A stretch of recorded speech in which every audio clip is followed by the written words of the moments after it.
You're gonna need a bigger potion. So serious. I am Iron Man. This is a tasty burger. Welcome to the In Session Film Podcast. Oh, welcome to this podcast review for September 8th, 2025, and I'm Jada Duran. And I'm Brennan Cassidy. Hey, thanks for joining us, everybody. This is the official start of our 1999 retrospective. Oh, we can finally cross it off our list. We dive into what is considered to be one of the best years for cinema ever. Yeah, it's got a legacy.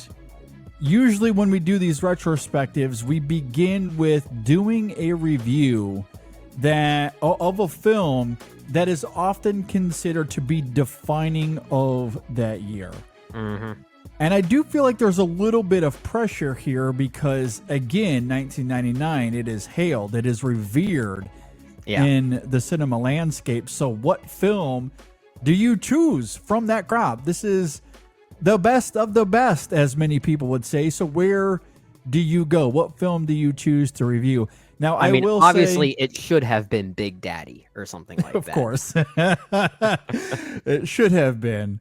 Now, some of this is dictated by other films that we've covered here on the show. For example, Ryan and Jay, when they were here, they did a couple of series actually that covered some of these films. They did a Wachowski sisters series where they talked about The Matrix. They did a Fincher series where they talked about Fight Club, for example. So some of these films are off the table. The Sixth Sense, I want to say, has been covered at some point. Yep, that was something Jay and I did on an old extra film. Yes. I think we did that as a double feature with Unbreakable. It was in preparation for whatever new M. Night Shyamalan film was coming out that year we reviewed those movies. Yeah, so because we've covered some of these on the show before, we wanted to do something new, something that we haven't done a full review of before. And that narrowed the field a little bit. And we decided, you know what? Let's go with Paul Thomas Anderson's epic from 1999, Magnolia. He has his new film coming out in just a few weeks, actually. So this is a nice little appetizer to we totally planned that. Coming out. Yeah, exactly. It's always accidentally on purpose. And on top of that, his new film coming out, from what I understand, almost as long as Magnolia. Yeah. Yep. That's what I keep hearing as well. I'm hearing that one battle after another is nearly 3 hours, like Magnolia was. Yeah. So it felt appropriate. Let's dive into PTA's film from 1999, Magnolia. So that is what we are here to do to kickstart off this 1999 retrospective. And then coming soon on episode 653, that's where we will dive further into our thoughts on the year overall. Yeah. And we will talk about our top 10 movies of 1999. So, we have thoughts. 1999 has... You got thoughts? There's a lot to say. There's a lot of history. There's a lot of things. A lot of things. Exactly. So without further ado, let's go ahead and jump into Magnolia. This film, as Brendan noted, is 3 hours, a little north of 3 hours. Mm-hmm. It is written and directed by the great Paul Thomas Anderson. It stars Tom Cruise, Philip Baker Hall, Philip Seymour Hoffman, William H. Macy, Julianne Moore, John C. Reilly, Melora Walters, Ricky Jay, Jeremy Blackman, and the list goes on. This is normally where I would put out a precursor of, if you haven't seen Magnolia, this is what it's about. But by now, we have all seen Magnolia. At the very least, I think most of our listeners have seen Magnolia. Yes. I feel like those of us that tune in on a weekly basis are among a similar audience and probably at least know who PTA is. Yeah, I imagine 99% of you listening, watching this have Oh, seen Magnolia. you missed a golden opportunity there, 82% of you have seen Magnolia.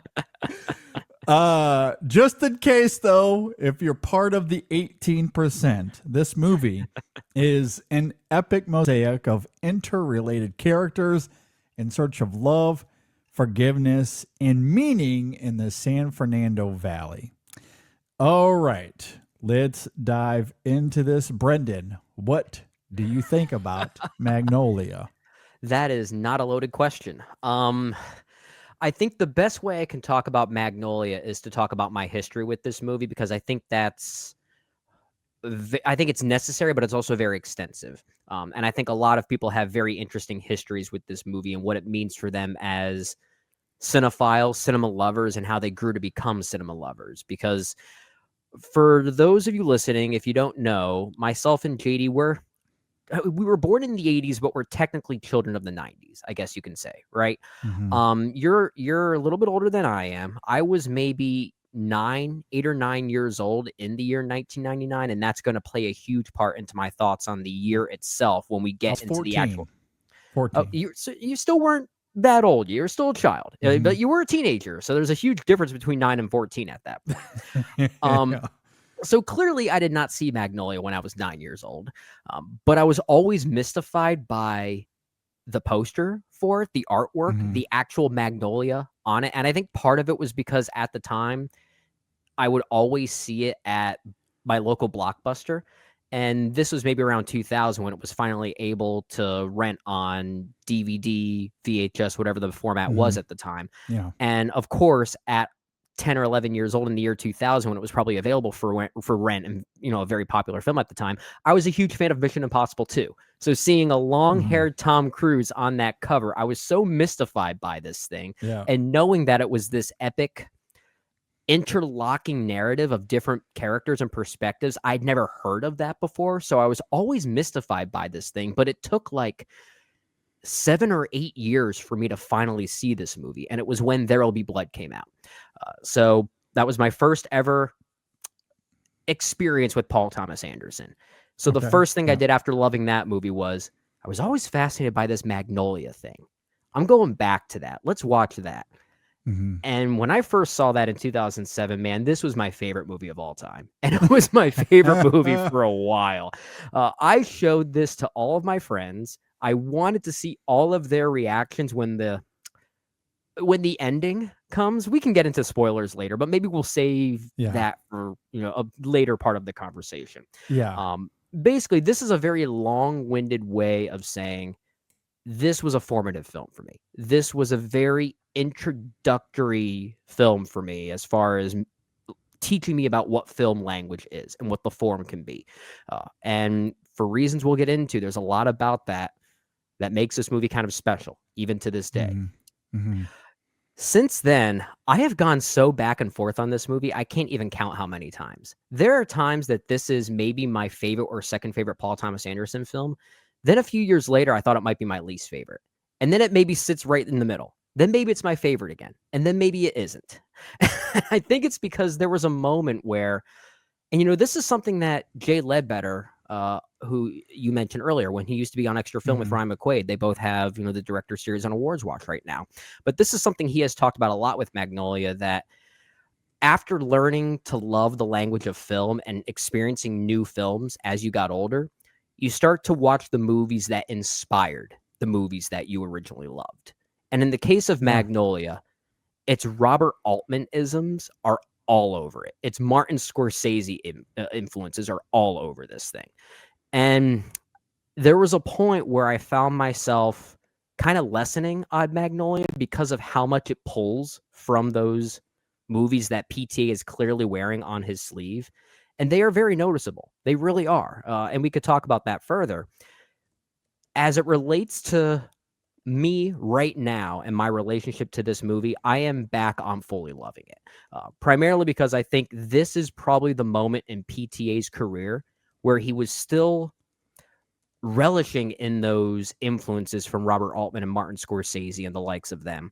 But he was starting to find his own voice within the familiarity. Because tonally speaking, this movie has its own unique escalation of melodrama that I don't think I've ever seen in any other movie.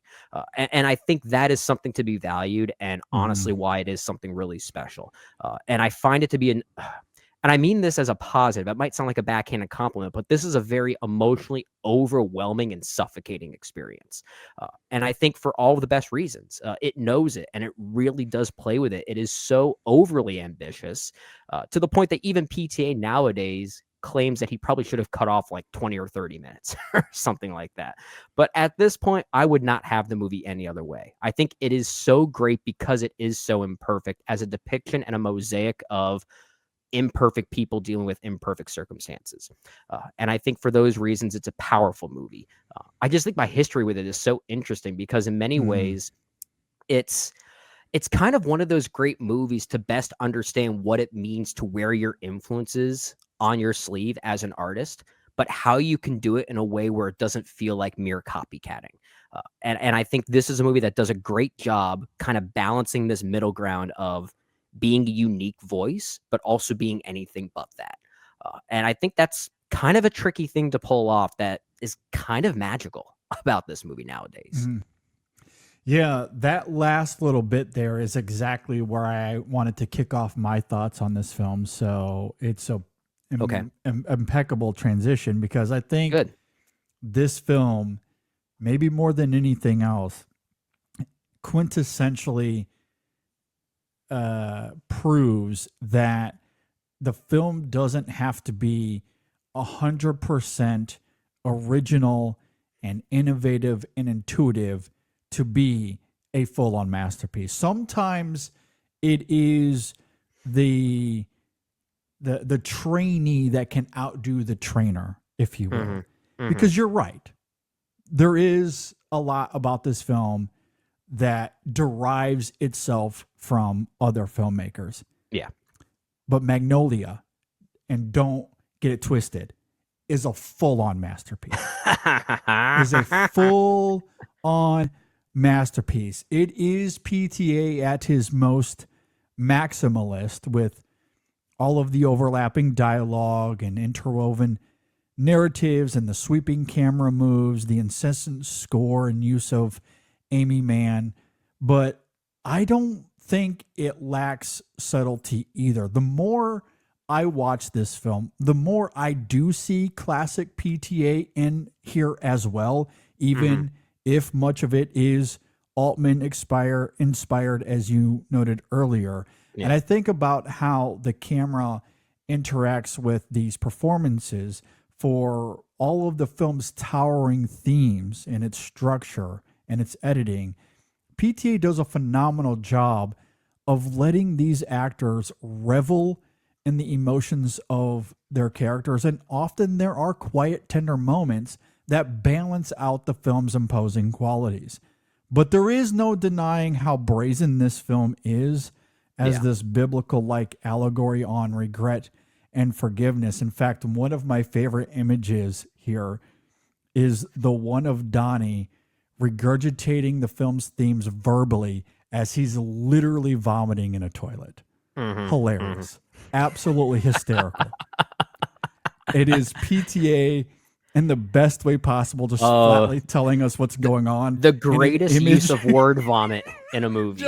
Exactly. It's just the perfect image. And in this case, I deeply love that transparency because we don't need any hand holding. I don't think PTA is really doing that at all here, but rather he's mimicking the same cogency as God in Exodus 8, who was quite clear in his intentions. I'm sure we'll talk more about that as this goes. So I love the thematic approach to this film. It weaves impeccably with its mosaic narrative approach. There's obviously a layered connective tissue with all of these stories, and I love the incredible intensity that PTA brings to it. The unrelenting score is riveting. The Amy Mann soundtrack is iconic. Much of the film is built around her music, most notably the Wise Up sing-along sequence with characters breaking the fourth wall. Do really it's a literal music number in this movie. Literally, it turns into a music video at one point.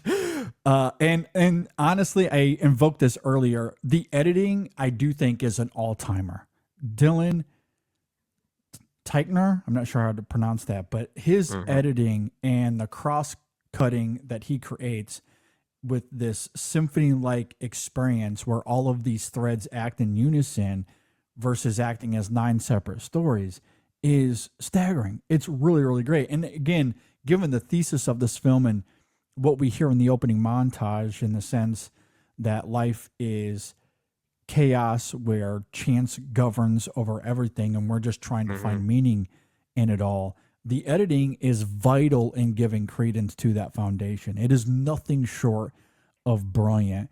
And you couple that with the performances that we see here and PTA's overall direction and his, again, brazen approach to this.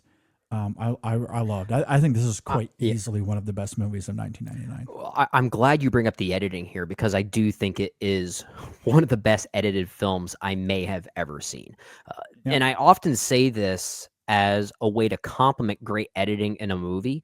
And this could be for any movie. It doesn't matter what type of movie it is. But when you barely notice scene transitions, when the whole movie feels like it flows like one continuous scene, sometimes that makes for the best editing. And Magnolia, even though this is over 3 hours long, it kind of feels like one continuous scene. And I think that's because there is a marriage of all of these technical aspects coming together, whether it be John Bryan's score or Robert Elswit's cinematography or the editing, as you called out there too. It's very symphonic. It almost feels like a ballet. It is a very operatic movie, and that's what makes it so heightened and so melodramatic. So some of its dramatic momentum might seem obvious, but there are still little tricks here that do add some subtlety to your point. But it is a movie I always come back to because of how well made that it is. I still don't know where it might rank for me in PTA's overall filmography, but I often think that it might be one of his top 3 best directed movies just because of the synergy of it all. It's one of those cases where you just feel like every single individual component that has its own individual artistry to it somehow all just makes sense together. It's just so uniform. It is one of the most uniform movies I think I've seen of this era, which is so difficult to pull off. It's as if everyone was on the same page, not just those behind the camera, but everyone on screen. They all know the type of movie that they're making. There are some performances that you could call overacting a little bit, but it's the right kind of overacting. There is something symphonic about this whole thing. And I love that. And I love how a lot of it, coincidentally with the movie's ideas on chance, a lot of this kind of also happened by accident because there were so many things that I think PTA has even revealed about the making of this movie that sort of happened spontaneously that ended up in the final product. One of them being, and I know we'll talk about this later on in the episode here, but all of the references to Exodus chapter 8, verse 2, which are sprinkled constantly throughout this movie, as literal as can be, to the point that there are sequences, if you pause the movie, you will literally see Exodus 8:2 written somewhere on screen. Yeah. And of course, that references exactly what happens in the film's climax, which we'll get to later. But apparently that wasn't on PTA's mind when he wrote the script.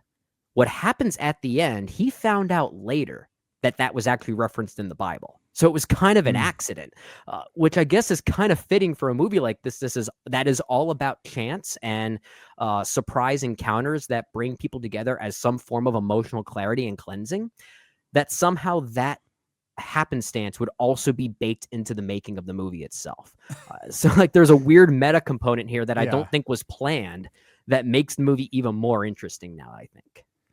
Yeah, that is fascinating. I don't know if I knew that tidbit, but that does add a fascinating meta component here. And I do think it's easy to look at something like The Master and especially There Will Be Blood as his best directorial achievements. But you are right. You're onto something there that this could be his most impressive directorial effort simply by the fact that it's 3 hours long. And again, going back to the editing, I do think it's an all timer.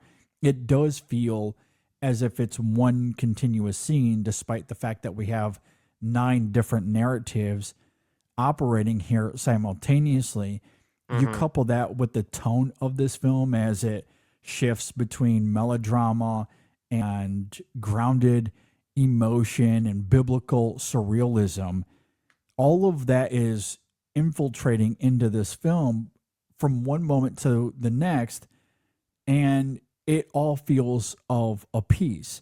And it really is incredible how he's able to create this symphony of unison despite all of those variances. It really is incredible. And then you also just think about the ambition of it all and how sweeping this is. This is how his he third layers in the feature music. movie.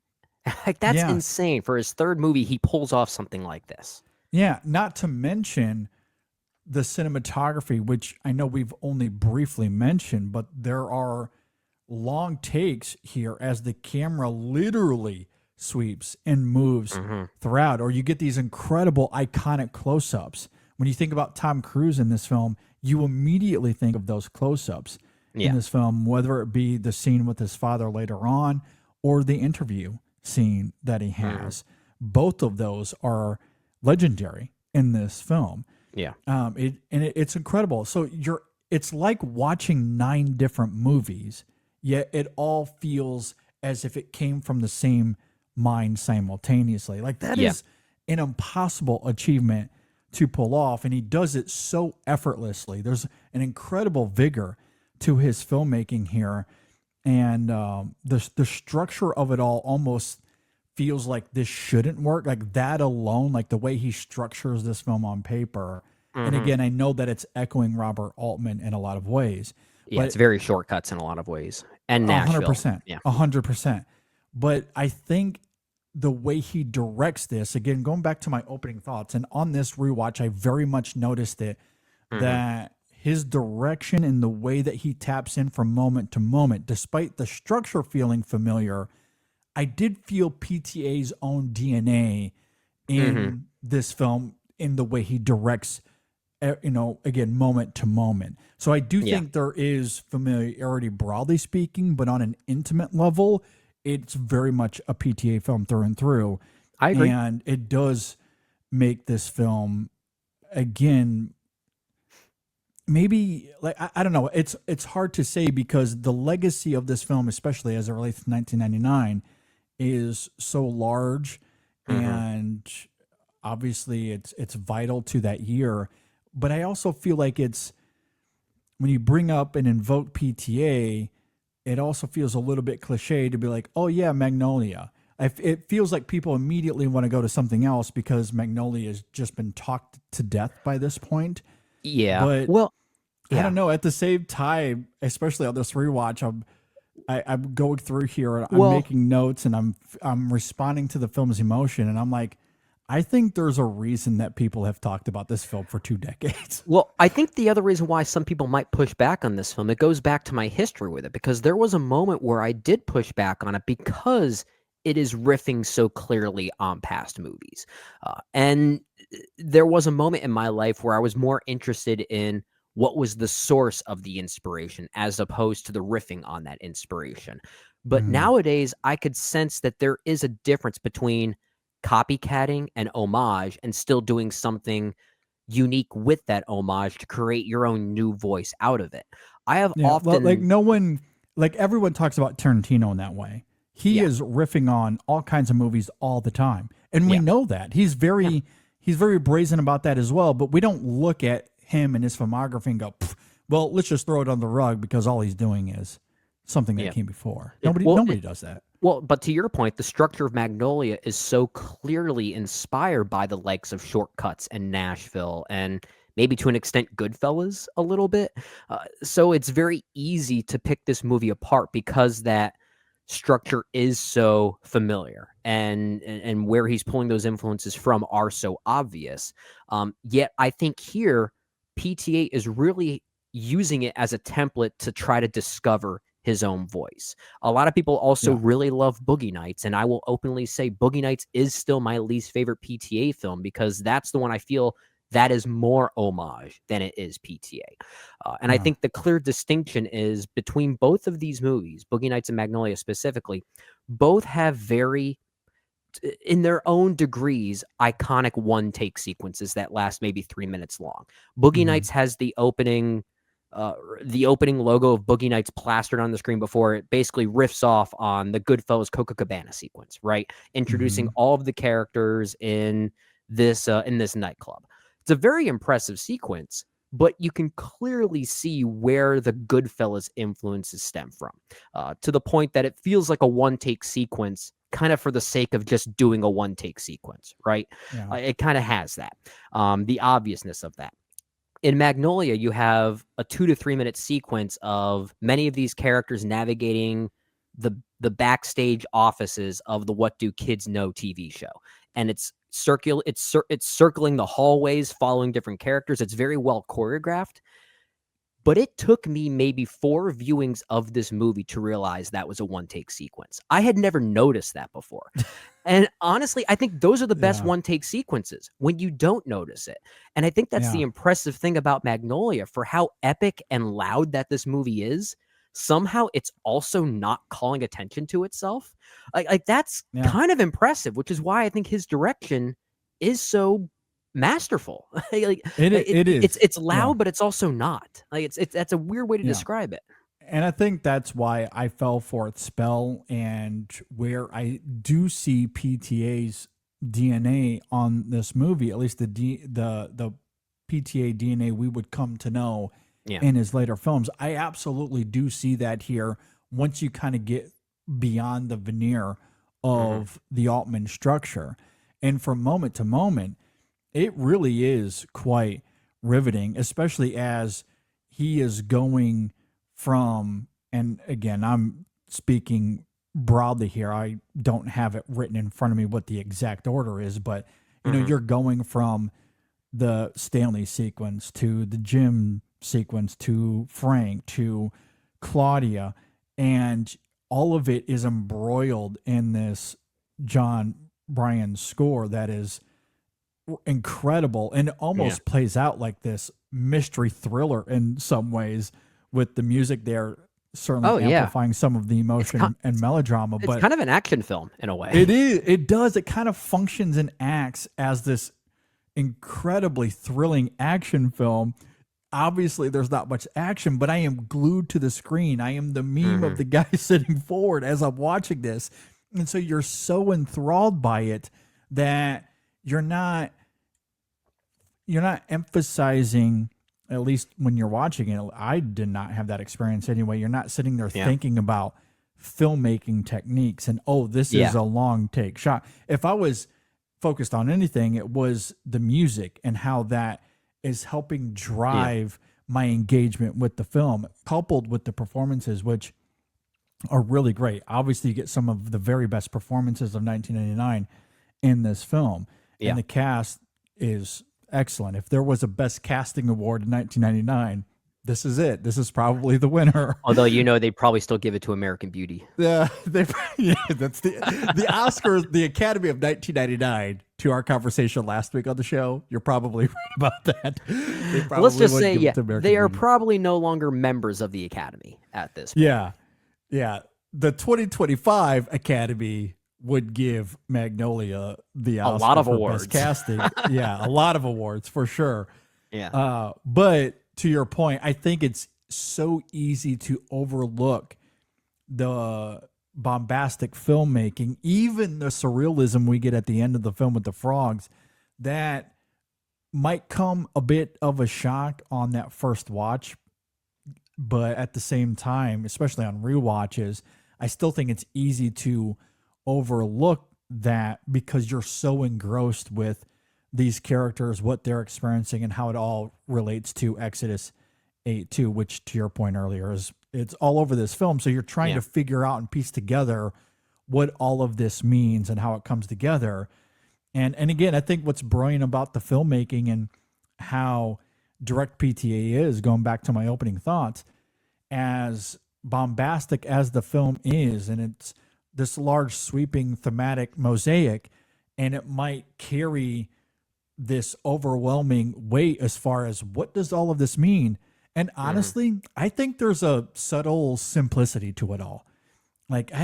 I don't Yeah. think PTA is trying to hide anything. When you have a scene of a character literally vomiting into a toilet telling you what this film is about, I don't think that PTA is trying to hide what its themes are. It's not trying to be ambiguous like we've seen with him in his later films. But I kind of love that here. I kind of love that he's being fully transparent while being as big in the filmmaking as it is. I think it's a great little balance to let the audience engage with what this film is, what it means for all these characters, and to just be fully invested without having to feel the weight of the filmmaking and any potential ambiguity that might distract you. I just realized, given the way you phrased that and the way I've also felt about this movie, I feel like this is yet another pretty good comparison to make with relation to Magnolia. Uh, Now, this is a filmmaker that is very unlike PTA in general, but I think there's a lot of this filmmaker in Magnolia, given what you just said there. There's kind of a lot of Darren Aronofsky in Magnolia, just given kind of the obviousness of those themes. And we've Yeah. talked about this with Aronofsky. His goal is not really to make you think, he wants to make you feel. That really is his goal. And he uses theme as an emotional trigger more than anything else. Mother, especially, I think is a great Yeah. companion piece because that's another Yeah. quote unquote big film. There's a lot going on. It feels like this giant epic that is full of surrealism. There's obviously a lot more surrealism in that film than there is in Magnolia. But at the same time, thematically speaking, there's also, again, a quiet simplicity to it. I mean, we all know what's happening in Mother, despite its weird imagery. We all and the know things going that on it's in that basically an adaptation of the Bible. movie. In Yeah, many ways. exactly. And of course, the biblical references all over Magnolia. The coincidences Yeah. just don't stop there. So, I mean, Magnolia is not subtle about its ideas on religious cleansing, if you will, for all of these characters by the end, and using a biblical event as a way of forgiveness and cleansing of these spirits, essentially. And we could talk about that further, I'm sure. But I think Well, do you want to talk about that now? You Well, want to I- talk about Exodus 8 too? Well, I do want to get to that in a second. I just want to finish this thought really quickly because I did make this Darren Aronofsky comparison here, and I do think a lot of people might be yelling at me for that. But I do think there is a clear distinction between PTA and Aronofsky, even when it comes to this movie, and I do at least want to acknowledge that because one of Darren Aronofsky's traits is that he is very cynical when it comes to the way that he sometimes depicts his characters in all of these things. And I kind of like that's something I can sometimes admire about his movies. PTA, you could tell, even though many of the characters in Magnolia are terrible people, he has such empathy for all of them. And that's the other thing too, and why I think this movie, as emotionally overwhelming as it is, it's also a very empathetic movie. And I think that's why I've always been able to revisit it so often, unlike other films that maybe have some type of emotional heaviness to them, because Magnolia is ultimately a love story. It's a movie about love in many ways, to put it as simply as possible. But it does have kind of a hopefulness to it, even though many of the characters by the end, a lot of them are still left dangling. There are still a lot of inconclusive threads by the end, which might be more of the subtle touch here that I do appreciate. That's the ambiguity I do love about the films. Yeah, themes, but I don't leave this movie thinking a lot of these characters are going to be worse off by the end. Maybe one or two of them, given how some of the editing works, and maybe I can talk about that in final thoughts. But for the most part, I feel like there's a genuine epiphany for many of these characters in a way that I feel like most of them, if not all of them, are going to be all right in the end. And I always felt that sense of hope with this movie. Well, I guess that can be a great transition to the film's themes and the whole Exodus 8:2 of it all. But before we get to perhaps some of the biblical imagery and surrealism we see, because I love what you're talking about, but Exodus 8:2 is certainly a good starting point because that verse simply says, if you refuse to let them go, I will plague your whole country with frogs. Now, the context of that is that God is talking to the Egyptians. The Egyptians have the Israelites. He wants the Israelites to go, and the Pharaoh won't let them go. So this is God talking to Pharaoh and to the Egyptians to let them go. And a lot of the basis of it is Pharaoh's hardened heart and his own stubbornness that keeps the Israelites enslaved despite the repeated warnings and miracles that we see from God. So that, I think, is an interesting nucleus to this film thematically. And before we get to perhaps some of the larger biblical surrealism that we see, I do love how that tethers to what you were just saying about the generational trauma that we see in these characters and how that lends itself to that empathy we see in PTA. Because again, going back to Donnie and him word vomiting into the toilet where he says, it's the sins of the father. Yeah. Which again, literally said in this film. And what does he say around that same time too? That many characters, quote verbatim, as the good book says, we may be through with the past, but the past ain't through with us. Like, yes, which is an incredible line of dialogue as well. So obviously we see this with Earl and Frank and Jimmy and Claudia, Stanley and his dad.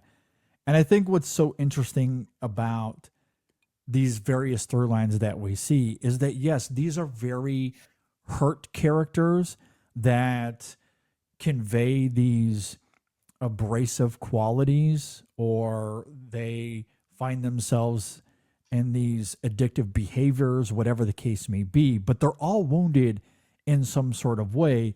But what PTA goes on to show is that those wounds are born from some deep traumatic hurt that they've experienced, with Frank being one of the most notable in the film. And Tom Cruise, of course, nominated for an Oscar for his role here. And this is one of his best performances. I very much do agree with that sentiment. And I do too. It is incredible how we see him as this guy who has embraced this identity that is loud. He is crass. He doesn't care if he's hurting women in the process. He's perhaps manipulating men with these cheap tactics. There's not much to him when you look at him on the surface that is all that appealing. For the lack of a better term, he's just a giant asshole. But what we come to find out through his relationship with Frank is that Frank deeply wounded him.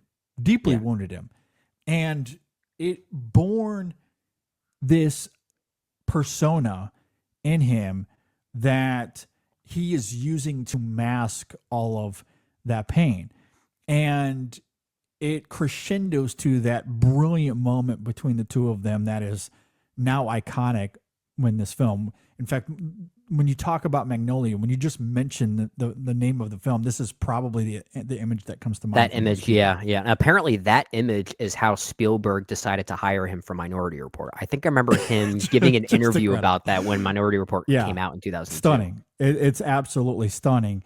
And I love how the film, to your point, it shows empathy to a character that really doesn't deserve it on its face, but when you dig beneath that veneer, you do see that there is something so raw and intimate, and that vulnerability in Frank is something that I do think a lot of people can empathize with.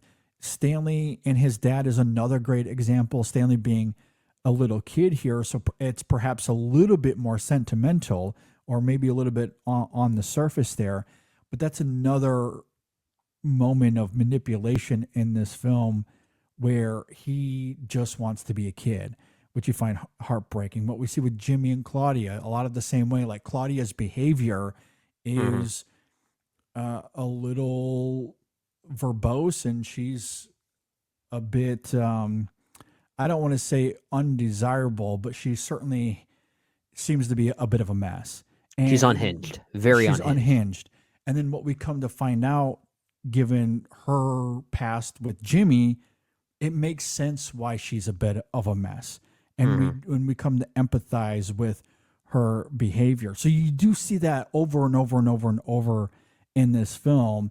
And I do love how that again circles back to forgiveness and redemption ultimately, and showing us that even people that we see at their worst, when you kind of dig beyond that, maybe there's something going on there that explains it, and maybe we Yeah. could show more love and graciousness towards that person. And in the internet age, and this is my last point, and I'll Yeah. toss it back over to you. But in the internet age where everything is so black and white, and you say something that I disagree with, you're the worst person in the world. And look, Mhm. sometimes that black and white veneer on social media is warranted. Sure. But I do love how this film pushes back against that idea generally, to say that, yes, this person is awful, Mhm. but there could be an interconnectedness of pain that makes sense of it. And maybe we should lean more into that than to just shrug them aside and say that they're an awful person, when there could be Well, something yeah. beyond that. Yeah, well, I think that's, if anything, the magic nuance of this movie, if there is any nuance, because so much of this movie is very heavy-handed in those themes. Even Frank T.J. Mackey, played by Tom Cruise, Mhm. very openly says, after he learns about his father still being alive and maybe asking Yeah. for him, he has to return on stage and continue with this Yeah. seminar that he's Yeah. known for. And at one point, he even openly says, and at this point, he is emotionally raveled. Yeah. He's unraveling, Mhm. rather. Mhm. So all of a sudden, his agenda has completely shifted, and he has nothing prepped anymore. So at one point, I think he even spontaneously says something like, "Ooh, mommy wouldn't let me play soccer, and daddy, he hit Mhm. me. So that's why I do what I do." Like, he just Yeah. openly reveals that it is about generational trauma. Yeah. But at the same time, the magic touch and the nuance of this movie is finding that empathy for people that ultimately don't deserve it. And that's why I think so much of this editing also saves this movie, even if it was by accident.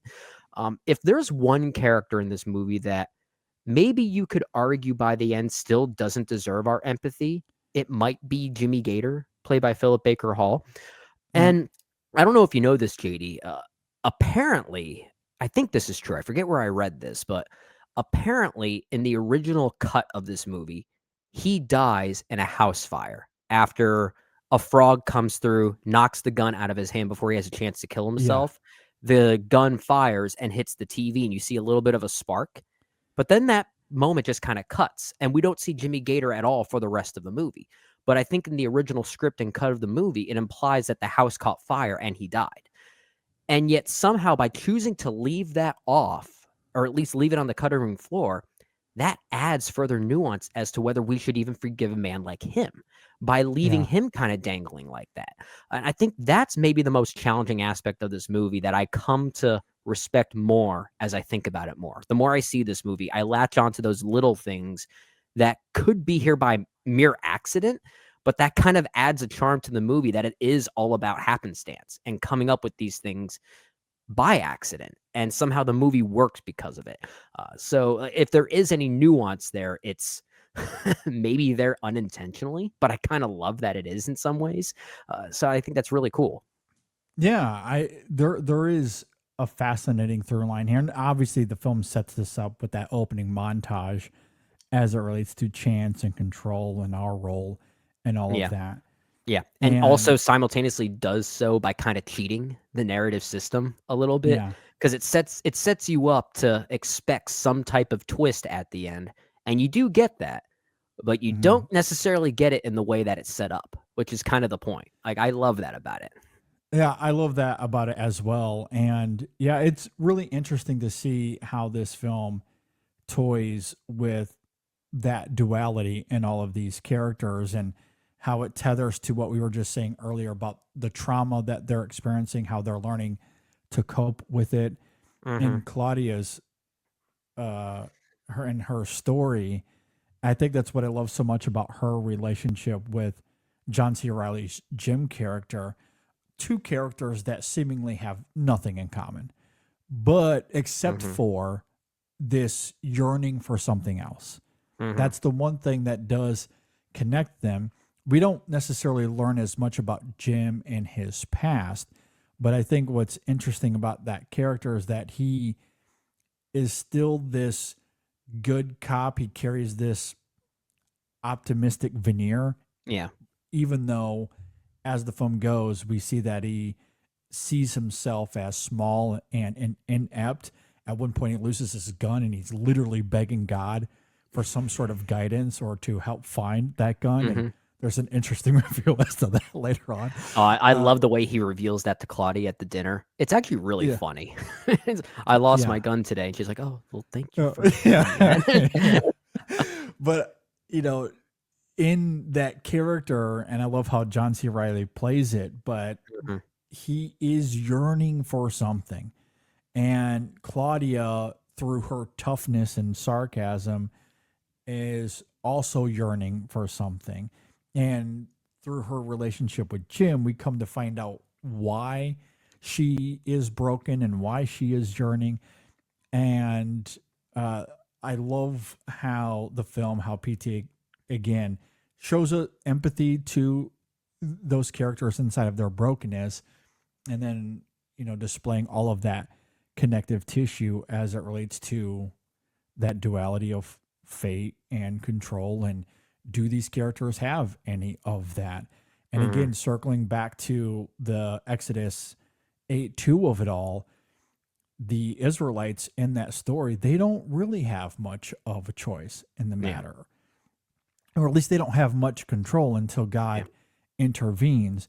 And it is that divine response where you start to see healing in these characters in all of these fascinating ways as again the film and its brilliance, interweaving and editing from sequence to sequence to sequence in a little bit more rapid succession than perhaps the middle of the film, but how it connects all of these characters inside of that duality, inside of that divine response, to showcase the healing and closure that these characters are, that I shouldn't say that they experience, but the opportunity is certainly there. Because you are right, there's still a lingering ambiguity as to where these characters go in the aftermath of all of this. We don't really know how much healing could be there, but I do love what the film is suggesting, that the opportunity for healing is there should that be something they decide to take on. If anything, this is, if you want to look at it in a divine way, this is basically God giving him a way out. And if they choose to act on it, that's up to them, essentially. But again, there's such an emotional, overwhelming sensibility to this movie that every time I watch it, I leave feeling kind of hopeful.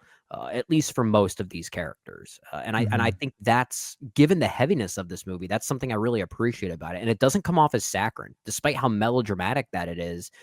It does feel kind of honest, and I think that's another great touch from PTA, is that he doesn't turn this into something overly schmaltzy. It never feels like a soap opera or anything like that. Even if I could maybe call it soap operatic in a way, but there is still that sincerity that I think really makes it something profound, and I always feel moved by it regardless. I agree as well. And the one other thing I want to mention as far as this film goes, and look, a lot of the themes that we're talking about here have been analyzed to death forever. This is not one of those movies we can really to add something new to. I have one thought that I don't know if people are talking about enough. I'll get to that later, but I want to hear what you have to say here.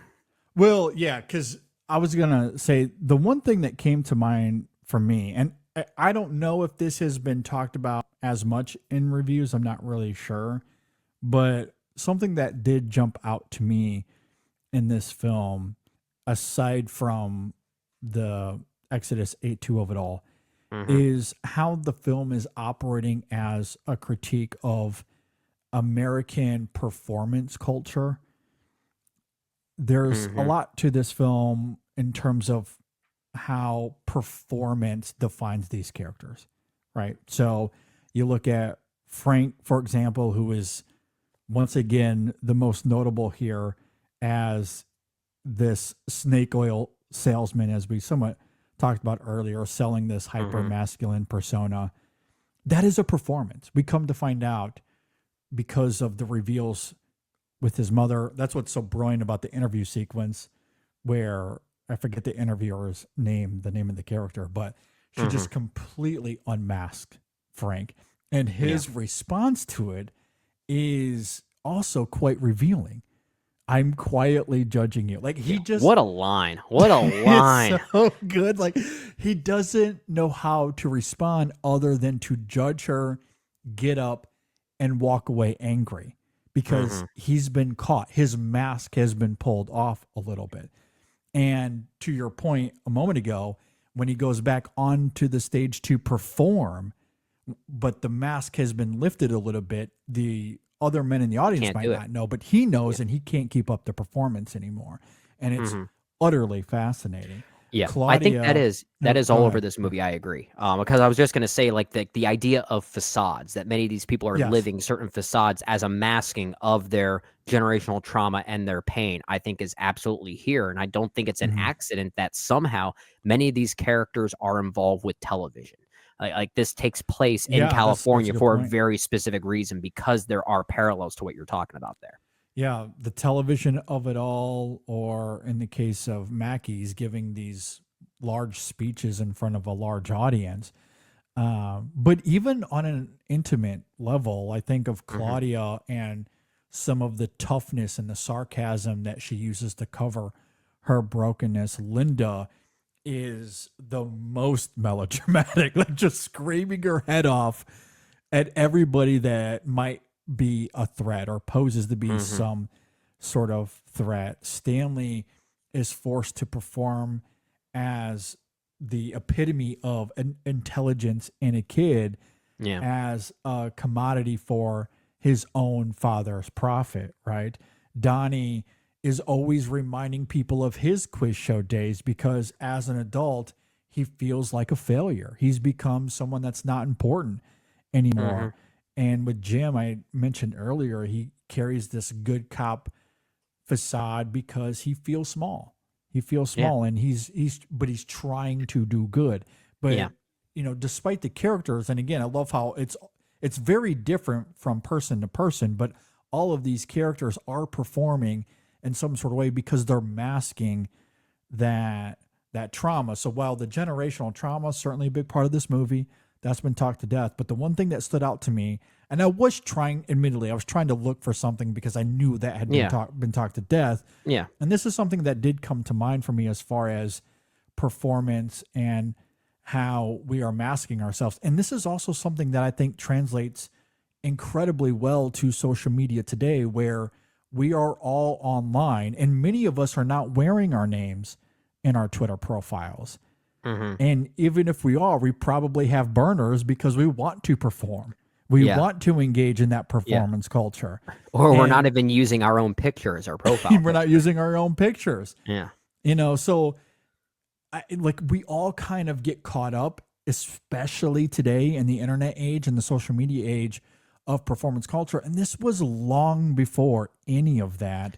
And I think it is speaking to so much of how we operate today socially in masking these traumas and pains that I think is equally profound here. Yeah, I think it's a great observation. I really do. And I think that care for image is something that all of these characters feel in some ways.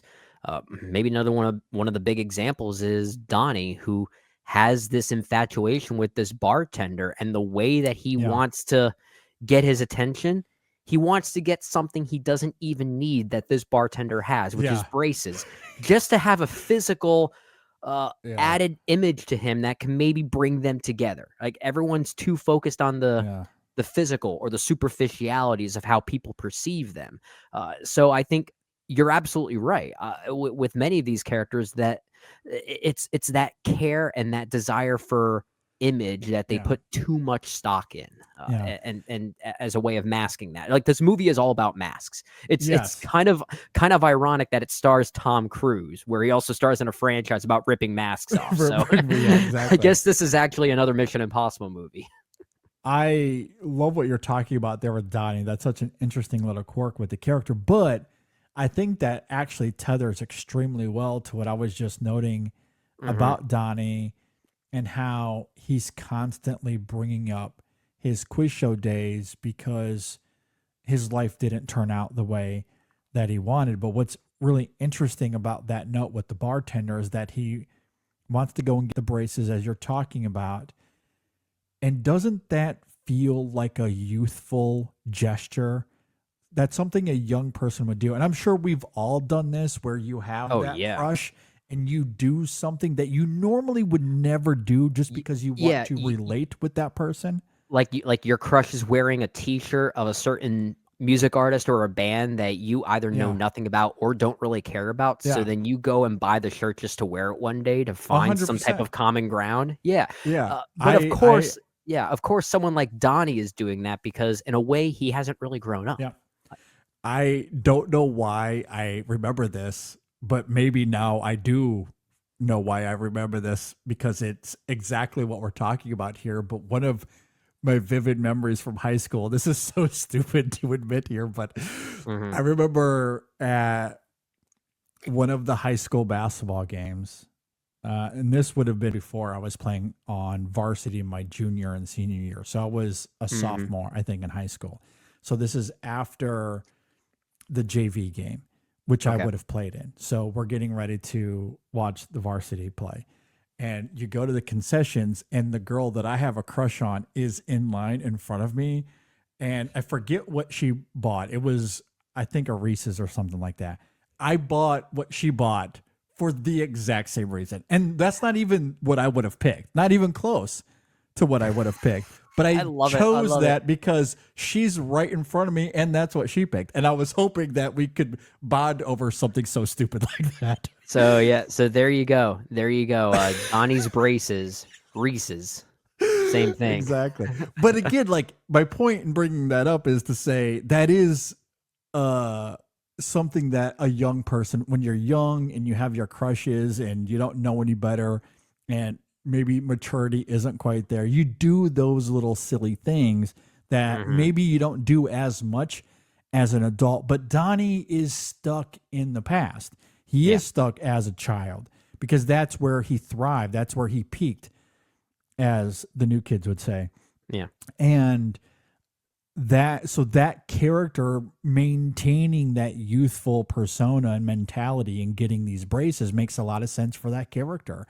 And I just find that to be a fascinating little writing touch for the character that William H. Macy just plays up perfectly in his performance. I don't know if he gives the best performance in the movie, but I think he might give the most impressive performance, which I feel like is kind of a different thing given the fact that he has to essentially play a man-child, given that backstory, which is kind of difficult to do, to make you believe that he's not really just acting like a kid, but he still feels stuck in a childlike mentality. Like that's why I think he might have the hardest task out of anyone here. Well, I agree. And that's what it's going to be, the hardest to like, I guess, in a conventional sense, but it's a very prickly performance. It's a prickly, absolutely. The character is not as compelling, but the performance, I think, plays it perfectly because that's who the character is. Yeah. And I still am able to find an empathy there because, again, of the exploitative nature of the game show, as we see with Stanley, in a real-time sense when he's actually on the game show, and we know what that is like. And that Donnie, who was brilliant on the show but has nothing to show for it. And we do find out later on that his parents very much exploited him, took all of his money, and left him with nothing. Yeah. So you couple that with him being stuck in a 12-year-old brain, essentially.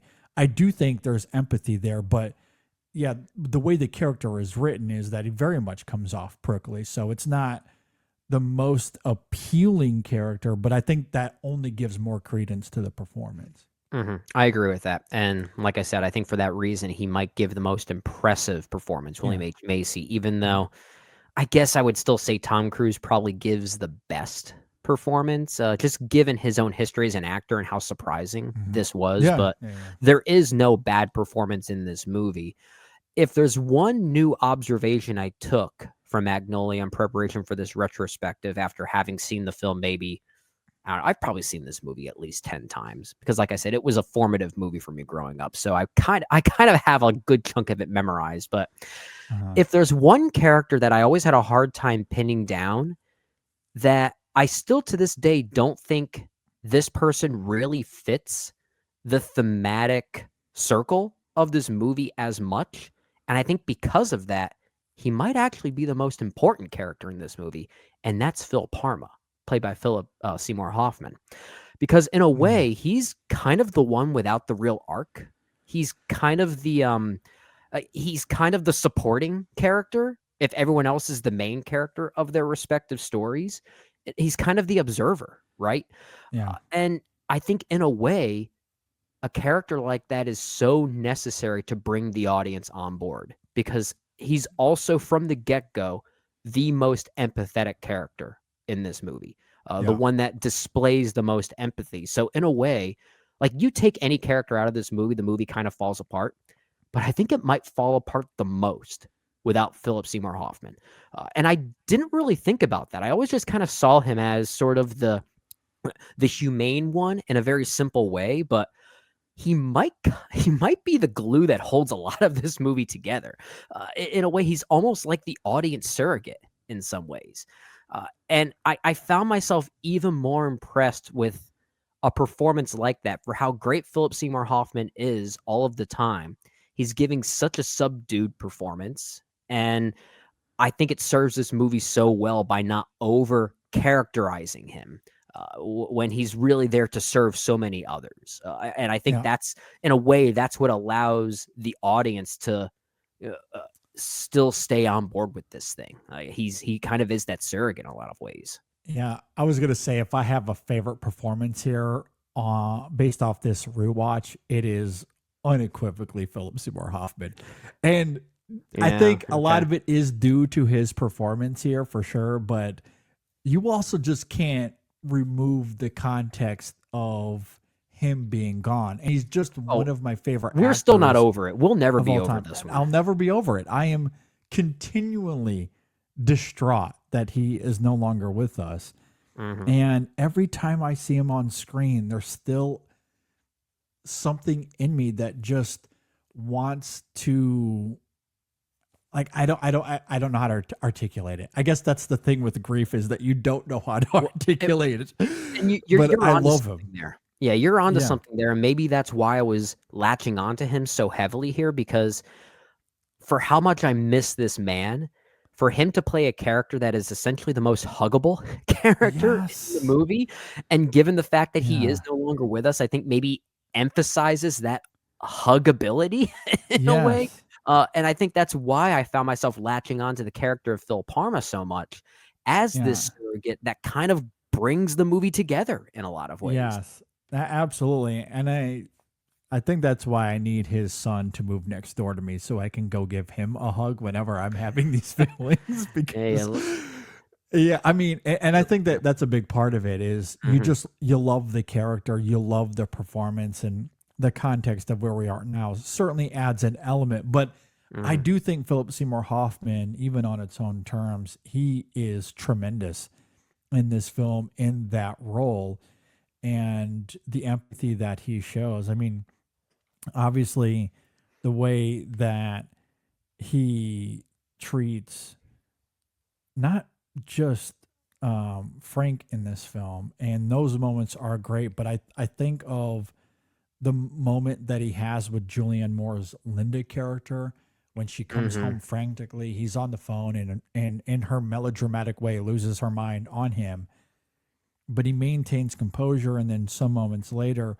he has this brilliant moments. And again, this is where PTA is more PTA Yeah. than Altman, I think, in that exchange where again, I think of the close-ups here and Julianne Moore's reaction, and then you get the reverse shot of Hoffman and his quiet tenderness there. He doesn't have to say anything. I don't even know if he does.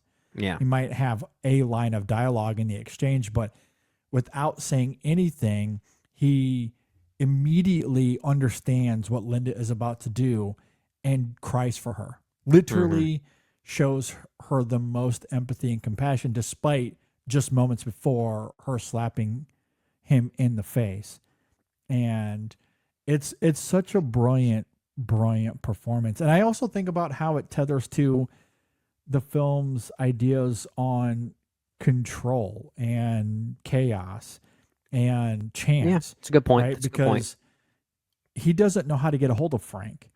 He simply gets a hold of a few magazines where he knows that Frank's agency will have an ad in the magazine. He kind of openly calls himself the plot contrivance in a movie, in a way. He says, like, you ever see movies like that? Those scenes in movies exist because they're true, because they actually happen. And here he is orchestrating it to make it happen. So he is kind of the plot convenience in a way. Yeah, exactly. That's another great example of what I was saying earlier with Donnie vomiting in the toilet, the film's themes. Well, there is Phil telling us the narrative construction of the film.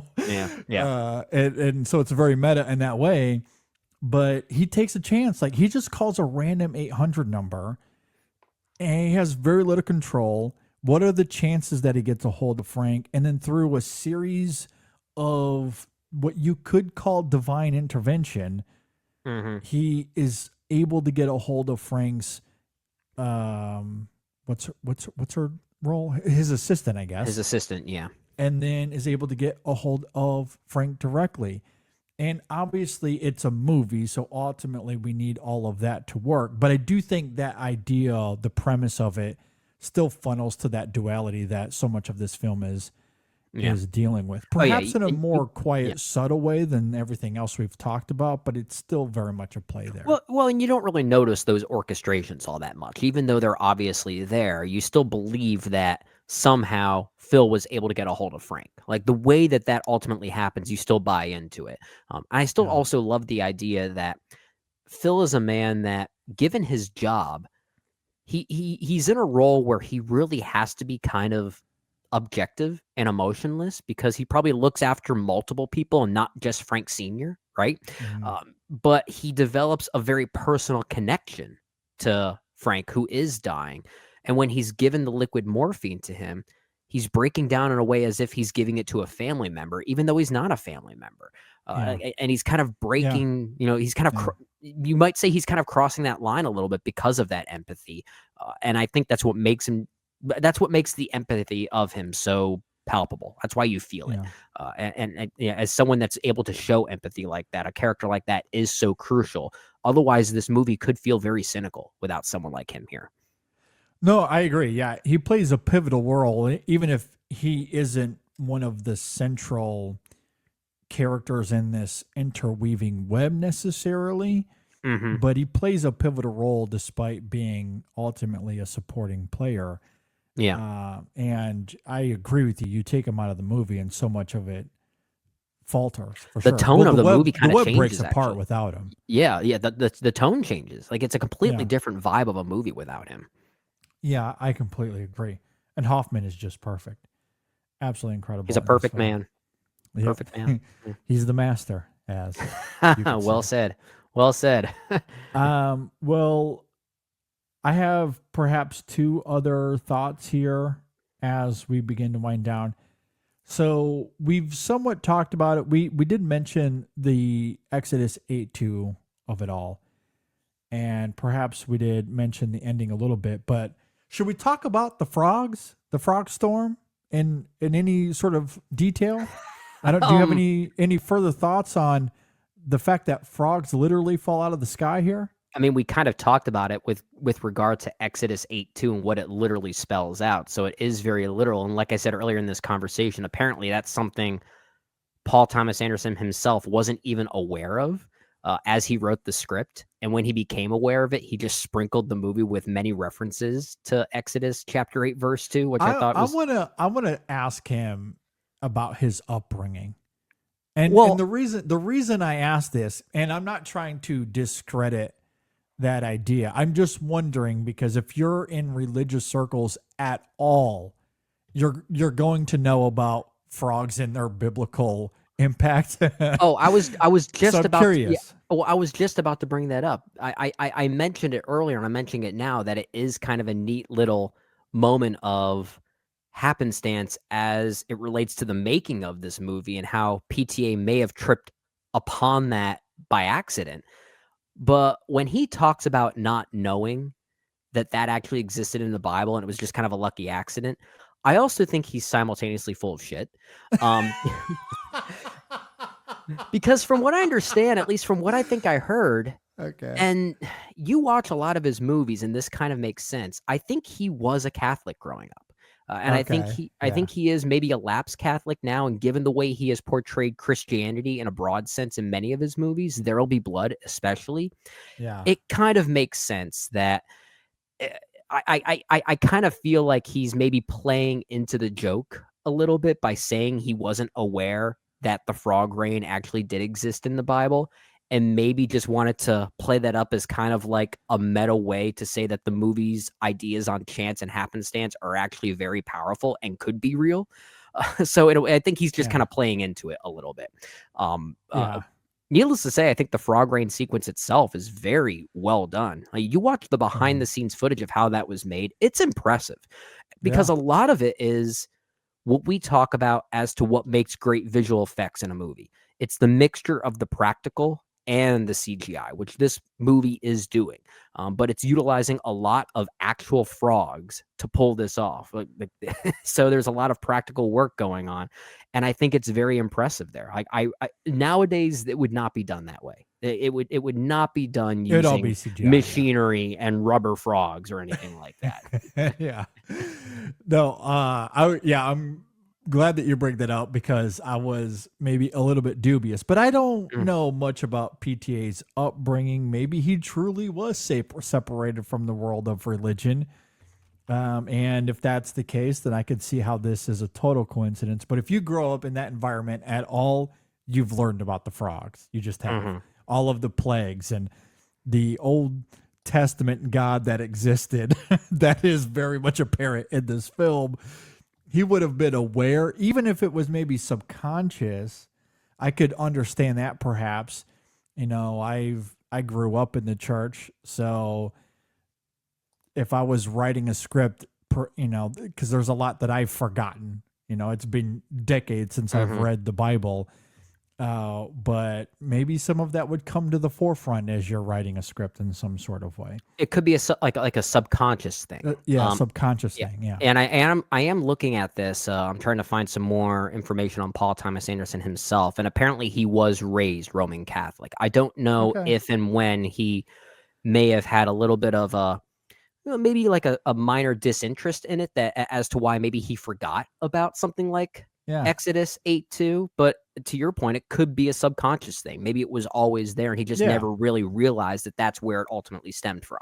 Yeah, I could see that being a total subconscious thing for sure. Mhm. And maybe that's what he's speaking to. I don't know. But Mhm. that story specifically, not necessarily the disruption through the frog specifically or that line directly, but that story is pretty prominent. You're going to Yeah. learn about that in church if you go to church at all as a Yeah. kid. So it probably was lingering there in some sort of way. Either way, it is an incredible allegory here, and how he uses it. Again, that's like the way that I am, or the reason I'm dubious, I should say, is because the way he does implement the frogs here, it is very indicative of how God would use plagues in the Old Testament Yeah. as an intervention to break resistance and to shift the tides of whatever the conflict is. And that is very much what happens when, as soon as the frog storm hits, the series of events and how these characters are forced into confrontation is quite apparent. So it is a moment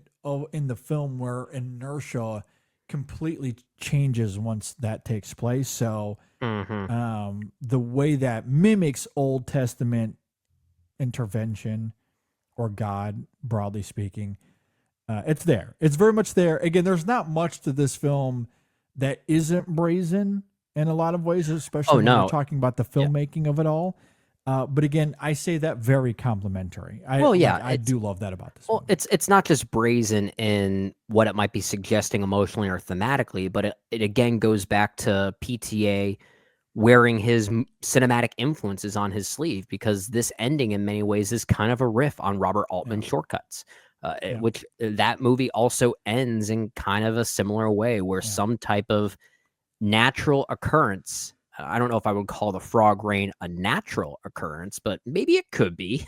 I mean, young Stanley says it's just something that happens, and then has this kind of visual epiphany as to what it could be, which I thought was a pretty poetic touch. But some type of occurrence like this that happens that brings everyone together in a very brief way. And the movie Shortcuts kind of ends in a similar way, given the earthquake of it all. And here, PTA just takes it up to 11 and makes it raining frogs, which I kind of, but again, like, because of how heightened the situation is, it is calling attention to itself, I think, in the right ways. Like, I appreciate that.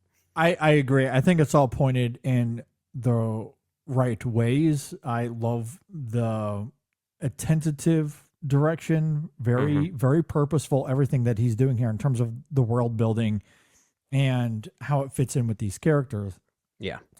But as I noted earlier, I do love the PTA subtleties that he does bring from moment to moment. And again, to speak to the frogs and how they act as an intervention. And we mentioned this earlier, but to emphasize it one more time, despite the intervention that comes, it doesn't mean that everything is great now for these characters.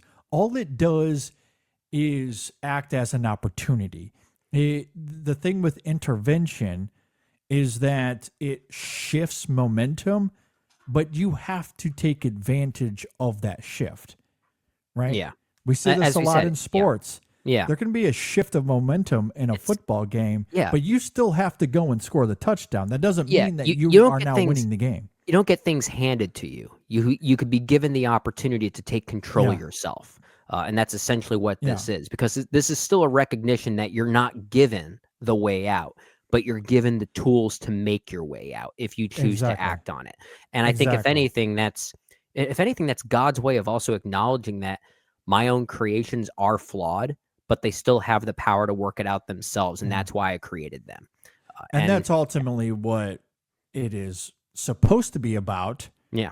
Although I don't want to get too much into a rabbit hole here, because then I'm opening up a can of worms that will only lead to polarization, especially given the political climate we're in. So I don't want to go down that rabbit hole. But being that is the fundamental basis of what religion is supposed to be, the fact that PTA is mimicking that here, I do think is really effective.